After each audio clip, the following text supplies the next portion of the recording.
all it is really it's velocity-based strength training. And it's the use of various devices that measure displacement and time, they calculate velocity, and they calculate power.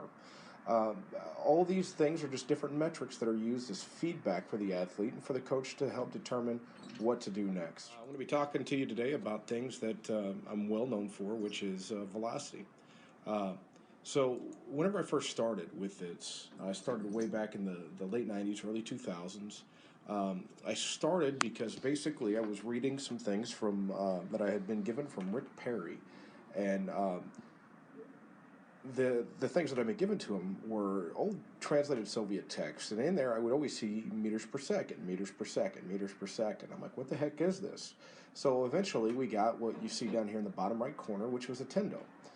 We got that after we met with a guy named Louis Simmons of Westside Barbell fame, and he had just put out an article whenever we went out to visit Lou about the tendo. So we ended up getting one, and we didn't have to start from ground zero because we already had an idea of what to do with it. We started out using Verkhoshansky's stuff and Roman, and we melded together a lot of the different things. My first book was actually called Using the Tendo and Developing Explosive Athletes. Well, now there's a lot of different things. We see, there's a mile test that came out after that. Recently, there has been the push and assess to perform, and also there's the GymAware, which in my opinion is the Cadillac. It does more and it costs more than all the rest of the other units. So we really started calling it velocity-based training instead of using tendos to fit all the different equipment that's out there now. Now, what is velocity-based training? Okay, all it is really it's velocity-based strength training. And it's the use of various devices that measure displacement and time, they calculate velocity, and they calculate power. All these things are just different metrics that are used as feedback for the athlete and for the coach to help determine what to do next. We have Olympic lifts underneath speed strength.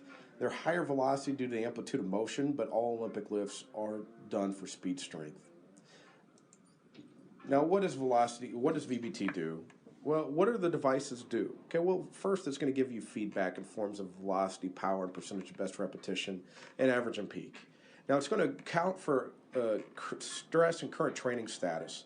Outside stressors, they affect training. How much they affect training? Well, that's variable by person and by what's going on, and we'll talk about that briefly. And that allows for auto-regulation or flexible nonlinear periodization. You can choose whichever term you want. Different areas tend to like different ones, but either term essentially means that you're allowing one to train at the weight that they need for that day or for that set. Now, one of the things we need to realize is that getting stronger is only part of the equation. It's a small part. Remember, force equals mass times acceleration. So if we take the same mass and we move it faster, we're generating a greater force, and that will translate over to sports far better than lifting the same weight slowly. Expressing force quickly may be more important than strength down the line for performance. Improvements in absolute strength are going to be related to improvements in power for a time. And that time period seems to be approximately 2 years, or whenever the athlete gets to around a double body weight squat, which is velocity. There's established standards for that, as we've talked about, different traits for the different velocity zones. Power is calculated on the number of watts produced in an exercise. Interestingly enough, the tendo, it had been questioned on its accuracy. The standard error of it was about 12 watts by Dr. Andy Fry did a study on that over at KU. So regardless of the unit, the power is still pretty accurate just by using it for using the velocity and the load to determine the power. Now, with all that known, I use velocity. A lot of people use power, and I think that's great. And one of the times that I like to use power is if I'm having a competition for athletes to be able to, who can hit the biggest power number for the day, and allow people to self-select whatever load that they want to hit that highest power. And that's whenever I would utilize it. For me, velocity is already included in the power equation. But I know specifically, and I can change specific traits based off of what I want to try and develop and dial in on that specific velocity rather than a power. which would change for each person. So we see that basically what had happened was we had a rash of injuries, and we couldn't figure out what was going on or why. It was the highest injury totals that we had ever had, so we were trying to figure out what was going on. So we looked at all the common factors that most people look at. We looked at the functional movement screening score, and we found nothing. Changes in it showed us nothing. Either changes or absolute score gave us nothing. Asymmetries within that gave us nothing. Changes in squat strength, and clean strength, and body composition, and body weight. It was nothing. There was no relationship between any of these.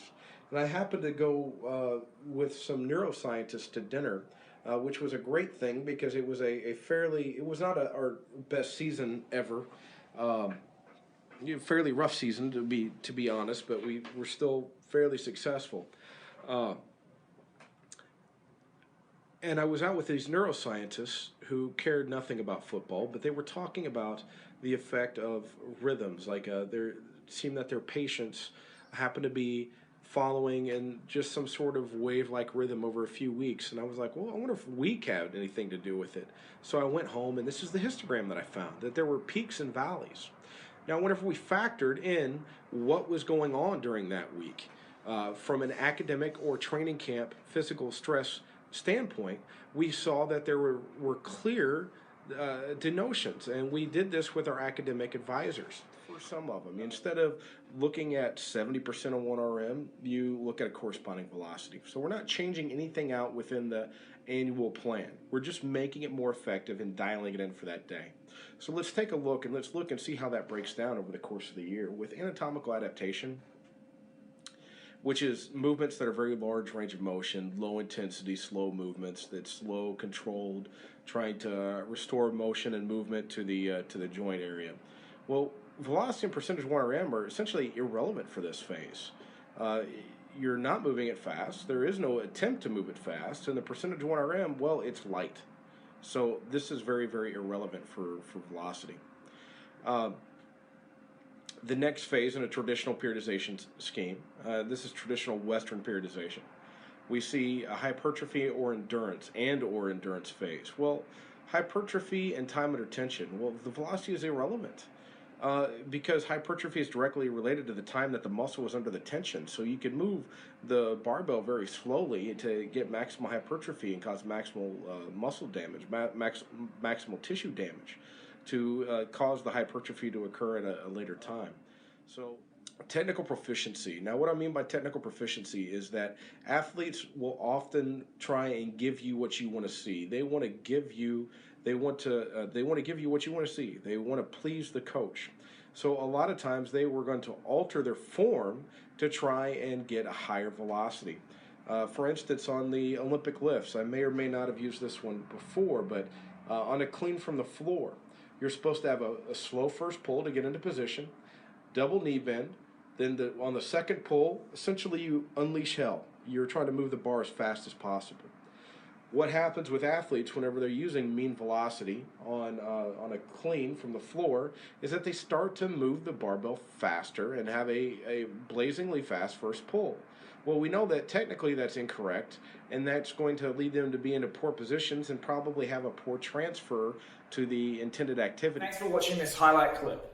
If you want to watch this entire presentation, head over to strengthcoachnetwork.com, and for $1, you can try out the whole site for 24 hours, no strings attached, and get access to this presentation and hundreds more just like it.